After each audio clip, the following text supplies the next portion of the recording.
Hello everyone, कैसे हैं आप सब लोग। आई होप आप सब लोग एकदम मस्त होंगे, झकास होंगे। और क्विक रिवीजन सीरीज में आज हम लोग करने वाले हैं हाइड्रोकार्बन और केमिकल रिएजेंट्स। तैयार हैं आप सब लोग? चलिए तो आइए शुरू करते हैं हाइड्रोकार्बन से। सबसे पहला सवाल है CH3 whole thrice CmgCl on reaction with D2O क्या प्रोड्यूस करेगा। तो देखिए आपके सामने, आप भी सॉल्व करो। CH3 और CH3 है ना, और क्या है बेटा MgCl। D2O के साथ रिएक्शन है तो DO और D। तो यहां पर आपको पता है ग्रिग्नार्ड रिएजेंट में ये डेल्टा नेगेटिव है, ये डेल्टा पॉजिटिव है, तो ये वाला पार्ट यहां पर अटैक कर देगा। ये वाला पार्ट यहां पर अटैक करते ही क्या प्रोडक्ट बनेगा, ये प्रोडक्ट आपका बन जाएगा, ये D यहां अटैक हुआ तो आपको पता है बन जाएगा CH3 और बेटा जी D प्लस MgOD और Cl, ये बन जाएगा। क्लियर है? यानी हमारा पहला आंसर हो जाएगा। क्लियर? चलिए दूसरे सवाल की तरफ चलते हैं। The compound with highest boiling point is, सबसे अधिक बॉइलिंग पॉइंट किसके पास होने वाला है? सबसे अधिक बॉइलिंग पॉइंट किसके पास होगा? Normal hexane, normal pentane, 2,2 dimethyl propane और प्रोपेन के पास। तो आपको पता है कि boiling point directly van der Waals forces पे डिपेंड करता है, और वैंडरवॉल फोर्सेस जो हैं आप सभी को पता है वो डायरेक्टली प्रोपोर्शनल होता है सरफेस एरिया के, और डायरेक्टली प्रोपोर्शनल होता है मॉलिक्यूलर मास के। डायरेक्टली प्रोपोर्शनल किसके होगा? सरफेस एरिया के होगा, और डायरेक्टली प्रोपोर्शनल होगा मॉलिक्यूलर मास के। तो सबसे ज्यादा सरफेस एरिया किसका है? नॉर्मल हेक्सेन का है। क्लियर है? चलिए next. Kolbe's electrolytic synthesis can be used to obtain all hydrocarbon as a major product except क्या? कोलबेज इलेक्ट्रोलिसिस से आपको मीथेन नहीं मिलता है। कोलबेज इलेक्ट्रोलिसिस से आपको क्या नहीं मिलता है बच्चा पार्टी? मीथेन नहीं मिलता है। कोलबेज इलेक्ट्रोलिसिस से क्या नहीं मिलता है? मीथेन नहीं मिलता है। नेक्स्ट क्वेश्चन देखिए। Next question, what will be the major product of chlorobenzene with sodium in the presence of dry ether? What will be the major product of chlorobenzene with sodium? तो वुर्ज reaction हो जाएगा, और क्या product बनेगा? ये बाइफेनाइल आपका बन जाएगा। ये क्या बन जाएगा बेटा? बाइफेनाइल बन जाएगा। नेक्स्ट आ जाइए। The order of reactivity of alkyl halide in Wurtz reaction is, alkyl halide की रिएक्टिविटी वुर्ज रिएक्शन में क्या होगा आप बताइए। तो आपको पता है Ri, फिर RBr, और फिर क्या हो जाएगा? RCl हो जाएगा। क्लियर है? तो आपको कुछ नहीं करना है बच्चों, आपको क्वेश्चन सॉल्व करना है। मैं यहां पे थोड़ा सा टाइम भी दूंगा, और उसके बाद फिर हम लोग डिस्कस कर लेंगे कि किस तरह से इसको सॉल्व करेंगे और क्या इसका आंसर होना चाहिए, या इसको सॉल्व करने के दरमियान इसमें क्या कॉन्सेप्ट्स इन्वॉल्व हैं। ठीक बात है? चलिए बच्चों अगले सवाल की तरफ बढ़ते हैं। अगला सवाल आपके स्क्रीन पर ये रहा। क्या कहता है? Which of the following compound is not suitable to obtain from Wurz reaction? Wurz reaction से कौन सा obtain नहीं किया जा सकता? तो आप सभी लोगों को पता है अनसिमेट्रिकल अल्केन जो है, अनसिमेट्रिकल अल्केन जो है वो वुर्ज रिएक्शन से प्राप्त नहीं किया जा सकता है, and that is your isopentane. क्या है वो? आइसोपेंटेन। अनसिमेट्रिकल अल्केन जो है वो वुर्ज रिएक्शन से प्राप्त नहीं किया जा सकता, और वो क्या है? आइसोपेंटेन। चलिए नेक्स्ट देखिए। This can be converted to this by, है ना, इसको हम लोग किससे कर सकते हैं कन्वर्ट? बताइए। तो बेटा रेड फास्फोरस और HI से कन्वर्ट कर सकते हैं, वुल्फ किश्नर रिडक्शन से कर सकते हैं, क्लीमेंशन से कर सकते हैं, सभी से हम इसको बेटा साइक्लोपेंटेन में कन्वर्ट कर सकते हैं। ठीक है जी। नेक्स्ट देखिए। The pH of solution in Kolbe's electrolysis is, तो आपको पता है कि इसमें कोलबेज इलेक्ट्रोलिसिस में क्या बनता है? आपको पता है एल्कली प्रोडक्ट बनता है। कोलबेज इलेक्ट्रोलिसिस में क्या बनता है? एल्कली प्रोडक्ट, मतलब एल्कलाइन हो जाता है, और एल्कलाइन का मतलब pH बढ़ेगा टाइम के साथ। pH increases with time. PH क्या होगा, समय के साथ बढ़ेगा। फिर कहता है normal heptane is reacted in presence of Cr2O3 and Al2O3 at high temperature and pressure, then major product क्या बनेगा। नॉर्मल हेप्टेन की बात कर रहे हैं, और नॉर्मल हेप्टेन को जब हम हाई टेम्परेचर और प्रेशर, यानी 7 कार्बन है, तो 7 कार्बन है तो बेटा जी एक बनेगा रिंग 6 कार्बन का और CH3। इसको आप क्या कहते हो, इसको आप टॉल्यूइन कहते हो। इसको क्या कहते हो, टॉल्यूइन कहते हो। ये फॉर्म होगा एरोमेटिक कंपाउंड। ठीक बात है। नेक्स्ट आ जाइए। लिंडलार कैटलिस्ट के प्रेजेंस में ये क्या बनेगा। तो लिंडलार कैटलिस्ट के प्रेजेंस में आपको पता है कैसा एडिशन होगा। तो लिंडलार कैटलिस्ट के प्रेजेंस में बच्चा पार्टी सिन एडिशन होगा। कैसा एडिशन होगा, लिंडलार कैटलिस्ट के प्रेजेंस में सिन एडिशन होगा। कैसा एडिशन होता है बेटा, सिन एडिशन होता है। कैसा एडिशन होता है, सिन एडिशन होता है। तो यहां सिन एडिशन होगा तो ये वाला दोनों सेम साइड वाला, यानी ये प्रोडक्ट बन जाएगा। बोलो यस और नो। तो आप हाइड्रोकार्बन के अच्छे क्वेश्चंस की प्रैक्टिस यहां से कर सकते हैं। आप इसमें देखेंगे कि आपको अलग अलग वैरायटी ऑफ क्वेश्चंस यहां पर मिलेगा, जिसके लिए मैं थोड़ा सा समय भी देता हूं, अलग हो जाता हूं, आप क्वेश्चन करते हो और उसके बाद फिर मैं आपको बताता हूं कि इसमें क्या होना चाहिए। तो एक तरह से आप इसको एज अ टेस्ट भी देख सकते हो, और इसी में मैं आपको रिएजेंट्स भी बताने वाला हूं। ठीक बात है। चलिए नेक्स्ट आ जाइए। ये रिएक्शन दिया हुआ है और D+H2O के साथ बोल रहा है कि क्या प्रोडक्ट बनेगा। ठीक बात है।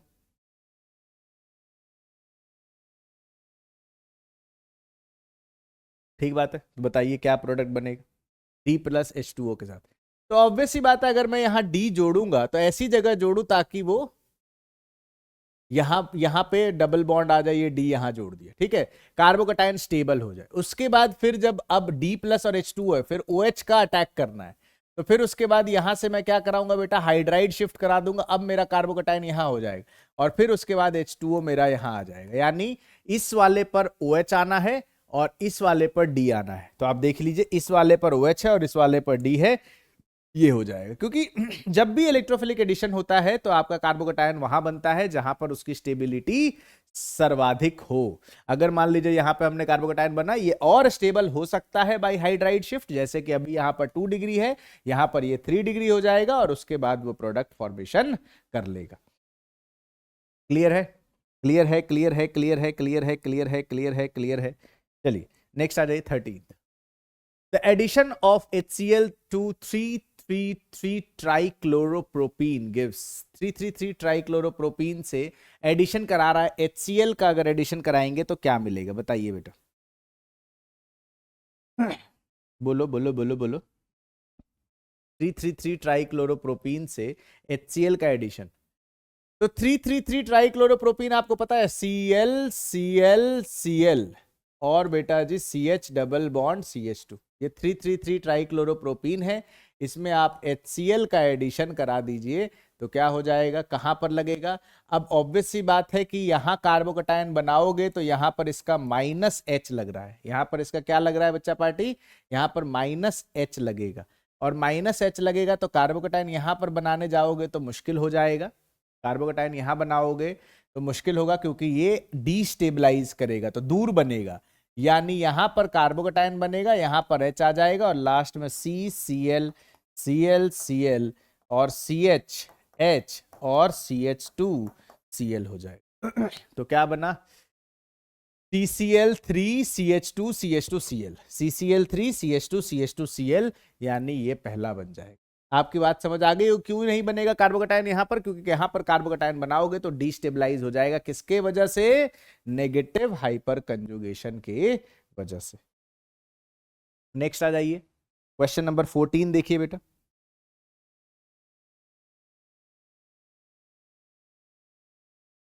कहता है when ethene reacts with bromine in aqueous sodium chloride solution the products obtained are. Ethene का रिएक्शन कराइए, CH2 double bond CH2 plus Br2। CH2 double bond CH2 का रिएक्शन आप Br2 के साथ कराएंगे तो क्या बनेगा बेटा, तो आपको पता है एक Br जुड़ जाएगा, CH2 CH2 Br और प्लस Br नेगेटिव, है ना। एक प्रोडक्ट, एक Br आप यहां पर जोड़ सकते हैं। जोड़ सकते हैं नहीं जोड़ सकते? बोलो यस और नो। अब उसके बाद दूसरा बी आर आप फिर से अटैक करा सकते हो, फिर उसके बाद दूसरा बी आर, ये बी आर माइनस, अच्छा यहाँ पे प्लस आ जाएगा, दूसरा भी आप ये अटैक कर देगा इधर से, तो क्या बन जाएगा CH2Br और बेटा जी CH2Br। ये एक प्रोडक्ट बनेगा, बोलो हाँ कि ना? तो 1,2-डाई ब्रोमो इथेन बनेगा, 1,2-डाई ब्रोमो इथेन बन जाएगा, बोलो हाँ कि ना? 1,2-डाई ब्रोमो इथेन हो जाएगा, या फिर आप इसको इथाइलिन डाइब्रोमाइड कह सकते हो, या फिर आप इसको क्या कह सकते हो? इथाइलिन डाइब्रोमाइड कह सकते हो। या फिर इसी को आप CH2 प्लस CH2Br और साथ में अगर आपके पास Cl माइनस है, तो अब फिर से क्या हो जाएगा बेटा जी, ये यहां अटैक करेगा, तो यहां अटैक करेगा तो क्या बनेगा CH2Cl और CH2 यहां पर क्या आ जाएगा, यहां पर आ जाएगा Br। तो क्या बनेगा? इथाइलिन डाइब्रोमाइड बनेगा, या फिर 1-ब्रोमो-2-क्लोरो इथेन बन जाएगा। तो दोनों प्रोडक्ट बनेगा, क्योंकि इथीन को रिएक्ट करा रहे हो bromine in aqueous sodium chloride, aqueous sodium chloride में यहां पर Cl माइनस भी अटैक करेगा, तो क्या बनेगा? इथाइलिन डाइब्रोमाइड बनेगा, और 1-ब्रोमो 2-क्लोरो इथेन भी फॉर्म हो जाएगा। क्लियर है जी? चलिए बच्चों, अगले सवाल की तरफ चलिए। क्वेश्चन नंबर 15 आपके सामने, आपके स्क्रीन पर। चलिए बताइए, reaction of HBr with propene in presence of peroxide. Obviously बात है, HBr इन पेरोक्साइड आपका एंटी मार्कोनिकॉफ देगा। कैसा देगा? एंटी मार्कोनिकॉफ देगा। कैसा देगा? एंटी मार्कोनिकॉफ देगा। तो एंटी मार्कोनिकॉफ देगा, प्रोपीन है, तो CH2 CH3 CH2 CH2 और Br, तो क्या बन जाएगा? नॉर्मल प्रोपाइल ब्रोमाइड बन जाएगा, है कि नहीं? तो 15 का आंसर क्या हो जाएगा? 15 का आंसर हो जाएगा 3। क्लियर है? चलिए, एंटी मार्कोनिक में आपको पता है ना कि एंटी मार्कोनिक में मार्कोनिक के ऑपोजिट वो प्रोडक्ट बनता है। तो अब कहता है आइसोब्यूटीन का रिएक्शन कराइए तो प्रोडक्ट क्या बनेगा? आइसोब्यूटीन का रिएक्शन कराएंगे तो प्रोडक्ट क्या बनाएगा? और आइसोब्यूटीन आप जानते तो हैं, और HBr और H2O2, यानी फिर से एंटी मार्कोनिक ऑफ रूल है, anti Markovnikov of rule. Isobutene CH3C CH3 double bond CH2, this is your isobutene. इसमें अगर आप रिएक्शन कराओगे तो यहां पर Br, यहां पर H, तो आइसोब्यूटाइल ब्रोमाइड बन जाएगा। क्या बन जाएगा बेटा? क्योंकि एंटी मार्कोनिक है, तो आइसोब्यूटाइल ब्रोमाइड बन जाएगा। क्या बनेगा? बनाकर देख लीजिए, CH3C CH3H CH2 और यहां पर आइसोब्यूटाइल ब्रोमाइड बन। चलिए, क्वेश्चन नंबर 17 देखिए बेटा। क्वेश्चन नंबर 17 देखिए। क्वेश्चन नंबर 17 में क्या बनेगा बताओ जल्दी से, देखो जल्दी से।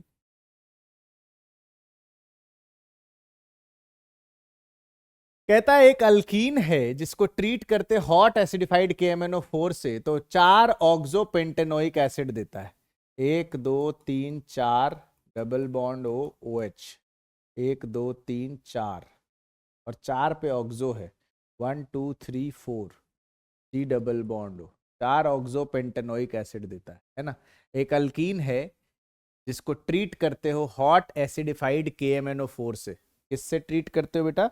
हॉट एसिडिफाइड KMnO4 से जब आप ट्रीट करते हो तो 4 ऑक्सोपेंटेनोइक एसिड देता है। तो अगर मैं देख लीजिए, 1 मिथाइल साइक्लोब्यूटीन ले लेता हूं।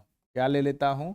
1 मिथाइल साइक्लोब्यूटीन ले लेता हूं। क्या ले लूं? 1 मिथाइल साइक्लोब्यूटीन।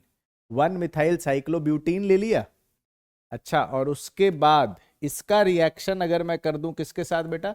हॉट एसिडिफाइड KMnO4 के साथ। हॉट एसिडिफाइड KMnO4 के साथ, तो बिल्कुल सर बिल्कुल सही, यहाँ पे OH हो गया, COH, और ये तो बिल्कुल इससे बन जाएगा 1 मिथाइल साइक्लोब्यूटीन से आपका ये फॉर्म हो जाएगा। ठीक बात है। क्वेश्चन नंबर 18 देख लीजिए बच्चा party. Question number 18, question number 18, which of the following does not have allylic hydrogen. Allyl देखो, विनाइल होता है CH2 डबल बॉन्ड CH, इस वाले आप हाइड्रोजन को विनाइल कहते हैं, ये आपका विनाइल हो गया, समझ गए, ये विनाइल। और CH3 CH double bond CH2 कहता है इसके जो एडजेसेंट में होता है, एडजेसेंट में जो होता है इसको आप कहते हो अलाइल। इसको क्या कहते हो बच्चा पार्टी, इसको कहते हो आप अलाइल। इसके जो एडजेसेंट में होता है इसको हम लोग क्या कहते हैं, इसको हम लोग कहते हैं अलाइल। जो एडजेसेंट में होगा उसको अलाइल। तो इसके एडजेसेंट में है तो इसमें है, इसके भी एडजेसेंट में है तो इसमें भी है, इसके एडजेसेंट में कोई नहीं है तो ये आंसर हो जाएगा, इसके भी एडजेसेंट में है तो ये भी, ठीक बात है। तो ये आपके पास अलाइलिक हाइड्रोजन इनके पास नहीं है। इनके पास क्या नहीं है बेटा, इनके पास अलाइलिक हाइड्रोजन नहीं है। क्लियर है? चलिए आ जाइए अब। ये रिएक्शन दिया है, मेजर प्रोडक्ट पूछ रहा है। ये रिएक्शन दिया है और क्या पूछ रहा है, मेजर प्रोडक्ट पूछ रहा है। ठीक बात है, मेजर प्रोडक्ट पूछ रहा है कि नहीं, बताइए जल्दी से। NBS is N ब्रोमोसक्सीनामाइड।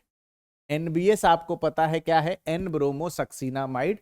Allylic substitution होगा तो क्या हो जाएगा, यहां से हटा तो इसके ये वाले पोजीशन पे Br खाली है तो ये हो जाएगा। उधर जाएगा नहीं क्योंकि ये फ्री रेडिकल मोर स्टेबल है। ये फ्री दो जगह है ना, या तो इधर या तो इधर, तो ये वाला मोर स्टेबल है क्योंकि रेजोनेंस भी है और प्लस ये देने वाला ग्रुप भी लगा हुआ है, तो ये हो जाएगा। आई बात समझ में? चलिए नेक्स्ट क्वेश्चन देखिए, क्वेश्चन नंबर 20 देखेंगे और 20 के बारे में बताएंगे। तो कहता है ozonolysis of 3 methyl 1 butene. 3 methyl 1, 1 2 3 4 1 butene है। ओजोनोलिसिस ऑफ 3 मिथाइल क्या है बेटा, 1 ब्यूटीन। 1 2 3 4 3 methyl 1 butene. तो लीजिए यहाँ CH3 लगा देते हैं। 3 methyl 1 butene give some mixture of, अच्छा ओजोनोलिसिस कराएंगे तो इधर भी लगाइए O, इधर भी लगाइए, तो HCH double bond O plus double bond OC, double bond OC, CH3 और CH3। समझ गए हाँ कि ना? तो क्या मिलेगा बेटा, एक तो मिलेगा मीथेनल और एक क्या मिल रहा है, 1 2 3 2 मिथाइल प्रोपेनल। तो एक मिला 2 मिथाइल प्रोपेनल और एक क्या मिला, मीथेनल मिला। क्लियर हो गया होगा आई थिंक, हाँ कि ना? चलिए क्वेश्चन नंबर 21 की तरफ आगे बढ़ते हैं और क्वेश्चन नंबर 21 देखिए। क्वेश्चन नंबर 21 कहता है which alkene gives acetone only on ozonolysis. Acetone कौन देगा? आइसोब्यूटाइलिन तो ऐसे देख के ही लग रहा नहीं देगा। 2,3 डाइमिथ 1 ब्यूटीन तो कभी नहीं दे सकता एसीटोन क्योंकि यहाँ एल्डिहाइड आ जाएगा, यहां पर एल्डिहाइड आ जाएगा, तो ये तो दे ही नहीं सकता, हटा दीजिए।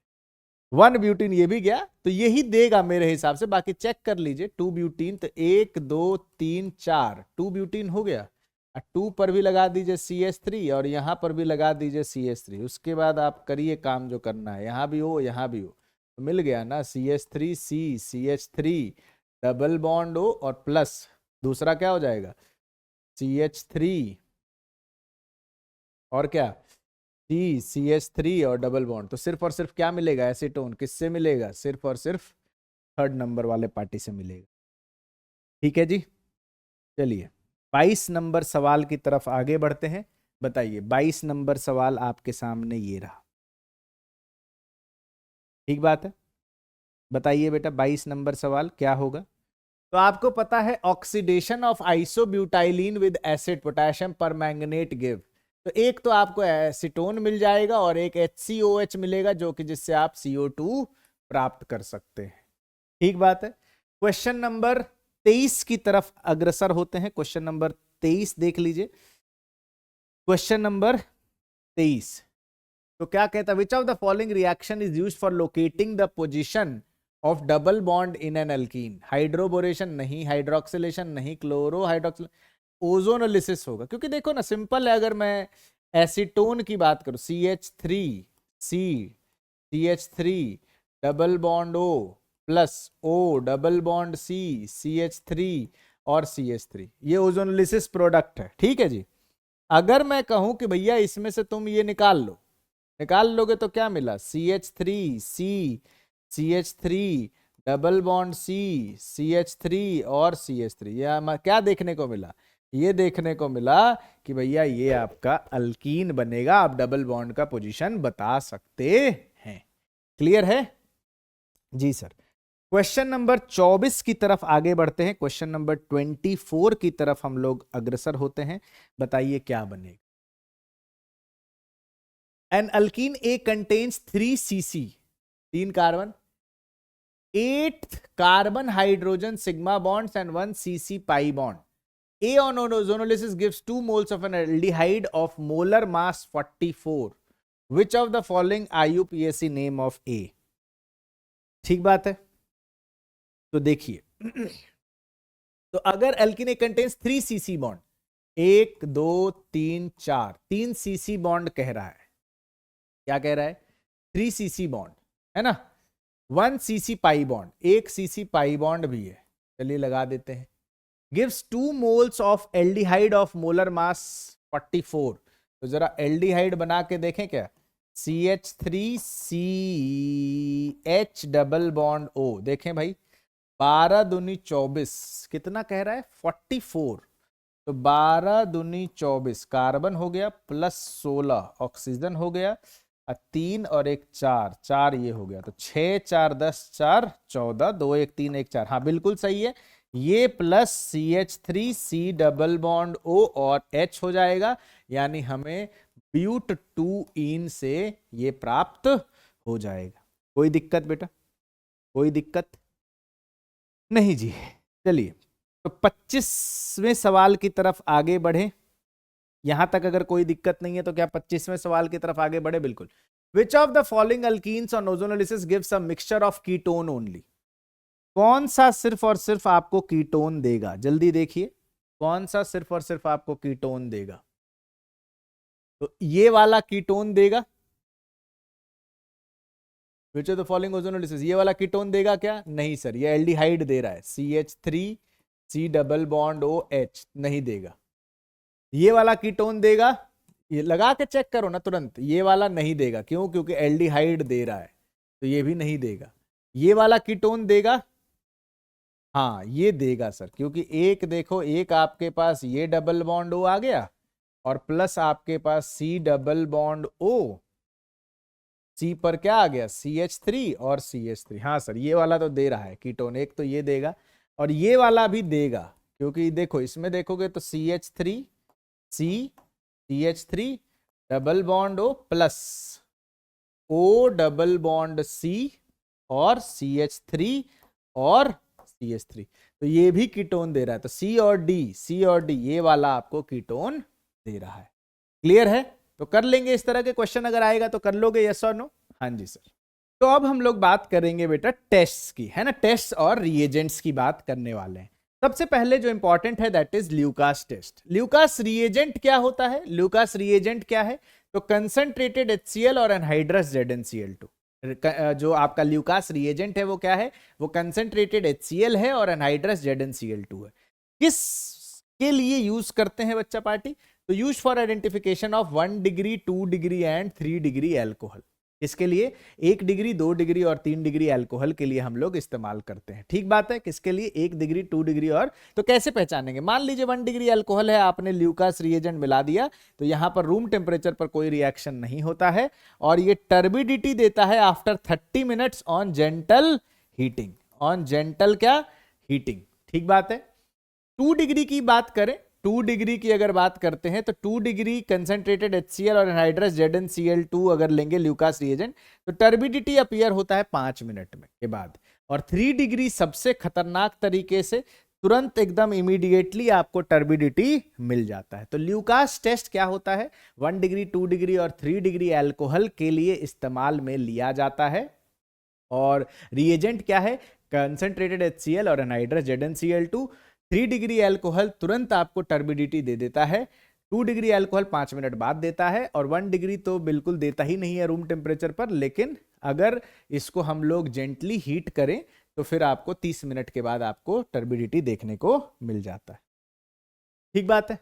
Compare rate of reaction, compare rate of reaction of alcohol with Lucas reagent. तो आप देखिए इसमें अगर पूछा जाए तो आप देखें, यहां पर देखना बेटा, यहां पर अगर देखें तो यहां पर रेजोनेंस हो रहा है, यहां पर भले ही है पर ये रेजोनेंस हो रहा है।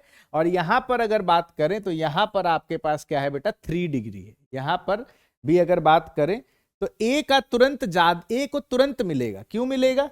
ये इमीडिएट मिलेगा, है ना। ए तुरंत मिलेगा। ए क्यों तुरंत मिलेगा? क्योंकि यहां पर रेजोनेंस हो रहा है और यहां पर ये आपका 1 डिग्री अल्कोहल है, तो 1 डिग्री है तो क्या मिलेगा, 30 मिनट बाद देखने को मिलेगा। ठीक बात है। चलिए नेक्स्ट टेस्ट है बेटा Victor Meyer test. Victor Meyer test में क्या होता है, 1 डिग्री अल्कोहल को रेड फास्फोरस और I2 के प्रेजेंस में करोगे तो ये आपका I बन जाएगा OH हट करके, फिर AgNO2 के साथ करोगे तो ये आपका ये आपका क्या हो जाएगा, फॉर्म हो जाएगा, NO2 आ जाएगा। फिर ये डबल बॉन्ड NOH आ जाएगा जिसको नाइट्रोलिक एसिड कहते हैं, रेड कलर का होता है। ठीक बात है। और 2 डिग्री अल्कोहल को रिएक्शन कराओगे तो फिर से यहाँ पर I आ जाएगा, AgNO2 से करोगे तो NO2 आ जाएगा, HNO2 से NO2 और NO आ जाएगा जो सूडो नाइट्रोल कहते हैं, ब्लू कलर का होता है। 3 डिग्री अल्कोहल का इसके बाद कोई रिएक्शन नहीं होता है NaOH के साथ, तो इसको हम लोगों ने ऐसे याद किया था RBC। ये 1 डिग्री, ये 2 डिग्री और 3 डिग्री। रेड ब्लड सेल याद कर सकते हो, तो रेड, ब्लू और कलरलेस। 1 डिग्री के साथ रेड, 2 डिग्री के साथ ब्लू और 3 डिग्री के साथ क्या होता है, कलरलेस हो जाता है। ठीक बात है। ये भी 1 डिग्री, 2 डिग्री और 3 डिग्री अल्कोहल को यूज करने के लिए किया जाता है। 1 degree red, 2 degree blue, 3 degree आपका कैसा हो जाता है, कलरलेस। ये भी 1 डिग्री, 2 डिग्री और 3 डिग्री अल्कोहल को पहचानने के लिए लिया जाता है। ठीक बात है।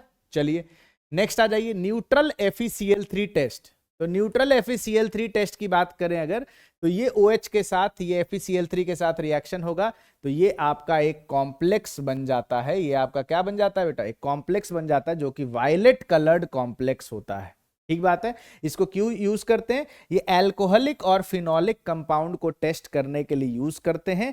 फिनॉल इसका टेस्ट देता है, फिनॉल पास कर जाता है ये टेस्ट, लेकिन अगर नॉर्मल अल्कोहल की बात करें तो ये आपका टेस्ट नहीं देता है। अल्कोहल जो है वो आपका टेस्ट नहीं देगा, फिनॉल जो है वो आपका टेस्ट देगा। और कैसा बन जाएगा, फिनॉल आपका वायलेट कलर का कॉम्प्लेक्स बन जाएगा, लेकिन अल्कोहल आपका टेस्ट नहीं देगा। नेक्स्ट आ जाइए 2,4-DNP टेस्ट। देखिए ये टेस्ट करने के लिए एल्डिहाइड और कीटोन को टेस्ट करने के लिए यूज करते हैं। दिस इज 2,4-डाइनाइट्रोफिनाइल हाइड्राजीन कहते हैं, इसको ब्रैडीज रिएजेंट भी कहते हैं। क्या कहते हैं, ब्रैडीज रिएजेंट भी कहते हैं। तो ये इस तरीके से ये ऐसा कंपाउंड बन जाएगा, है ना। ये C+N ये हो जाएगा। तो ये 2,4-डाइनाइट्रोफिनाइल हाइड्राजीन हो जाता है जो कि ऑरेंज या येलो प्रेसिपिटेट मिल जाता है। तो 2,4-DNP टेस्ट किसके लिए होता है बेटा, एल्डिहाइड और कीटोन के लिए होता है। 2,4-DNP किसके लिए होता है, 2,4-DNP जो होता है वो एल्डिहाइड और कीटोन को टेस्ट करने के लिए लिया जाता है। ठीक बात है। नेक्स्ट आ जाता है टॉलेंस रिएजेंट। टॉलेंस रिएजेंट क्या करता है, ऑक्सीडाइज करता है एल्डिहाइड को। टॉलेंस रिएजेंट क्या करता है, ये ऑक्सीडाइज करता है एल्डिहाइड को। ये कैसा होता है, अमोनिकल सिल्वर नाइट्रेट सॉल्यूशन होता है। कौन देता है, एरोमेटिक और एलिफेटिक एल्डिहाइड देता है। कौन देता है, एरोमेटिक और एलिफेटिक एल्डिहाइड देता है। तो क्या है, AgNO3 प्लस NH4OH ये मिल जाए या फिर AgNH3 whole twice plus OH minus मिल जाए। क्या कहता है, एल्डिहाइड जो है इसके साथ ये सिल्वर मिरर देता है, जिसकी वजह से हम लोग इसको क्या कहते हैं, सिल्वर मिरर टेस्ट भी कहते हैं। इसका रिएजेंट याद रखना जरूरी है, that is ammoniacal silver nitrate solution. कौन देता है, ये एरोमेटिक। इंपॉर्टेंट है, देखो टेस्ट का रिएजेंट कौन है और कौन देता है, this is very very important. तो एरोमेटिक और एलिफेटिक एल्डिहाइड देता है और रिएजेंट क्या है, AgNO3 होल ट्वाइस, AgNO3, हाँ AgNO3 ले लो और NH4OH ले लो। ये फेलिंग टेस्ट कौन देता है, ये सिर्फ एलिफेटिक देता है, नॉट एरोमेटिक। ये एरोमेटिक नहीं देता है, ये एरोमेटिक जो है वो नहीं देता है। फेलिंग टेस्ट जो है वो सिर्फ और सिर्फ कौन देता है, एलिफेटिक देता है। ये आपका एरोमेटिक जो एल्डिहाइड है वो ये टेस्ट नहीं देता है। क्या है रिएजेंट, फेलिंग सोल्यूशन ए जो है वो है CuSO4.5H2O, जिसको आप ब्लू विट्रियोल कहते हो। और फेलिंग सोल्यूशन बी जो है NaOH और CO-Na या सोडियम पोटेशियम टार्टरेट कहते हैं। इसको आप रोशेल सॉल्ट कहते हैं। क्या कहते हैं बेटा? रोशेल सॉल्ट कहते हैं। इसको आप रोशेल सॉल्ट कहते हैं। और इसमें आपका एल्डिहाइडिक ग्रुप जो है वो आपका Cu2O जो क्यूपरस ऑक्साइड है, जो कि रेडिश ब्राउन प्रेसिपिटेट होता है। कैसा होता है? Reddish brown precipitate. तो रिएजेंट क्या है? रिएजेंट है क्या? फेलिक सोल्यूशन ए जो है दैट इज ब्लू विट्रियोल, और दूसरा इज अल्कलाइन मीडियम में सोडियम पोटेशियम टार्टरेट होता है। अल्कलाइन सोडियम पोटेशियम टार्टरेट होता है। ठीक बात है।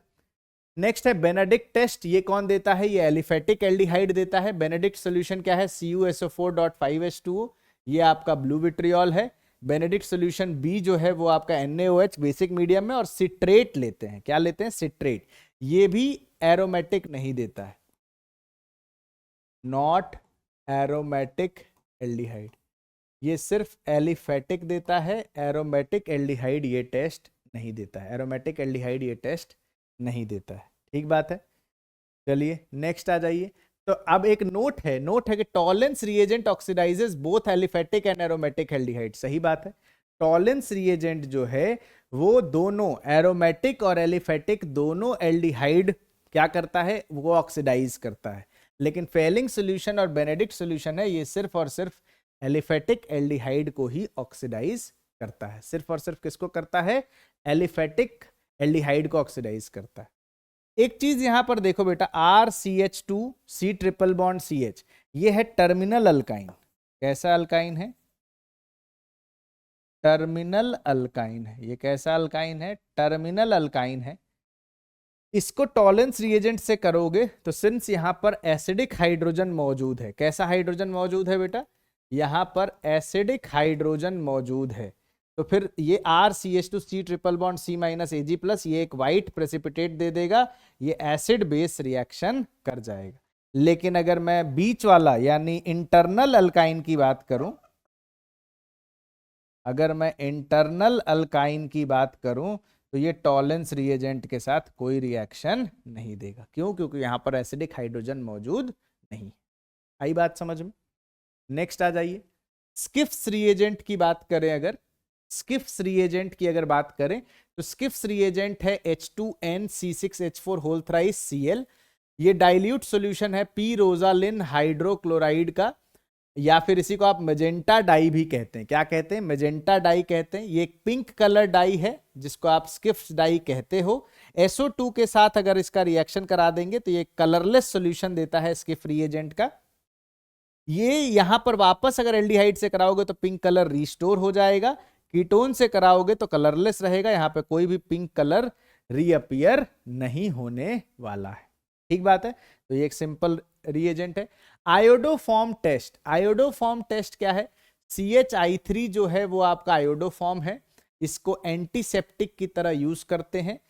कीटोन जो है वो आपका NaOH और I2 के साथ रिएक्शन करके क्या देता है? CH3CONA सॉल्ट ऑफ एसिड देता है, और CHI3 देता है जो कि येलो प्रेसिपिटेट है। इसी को हम क्या कहते हैं? आयोडोफॉर्म कहते हैं। इसी को हम क्या कहते हैं बेटा?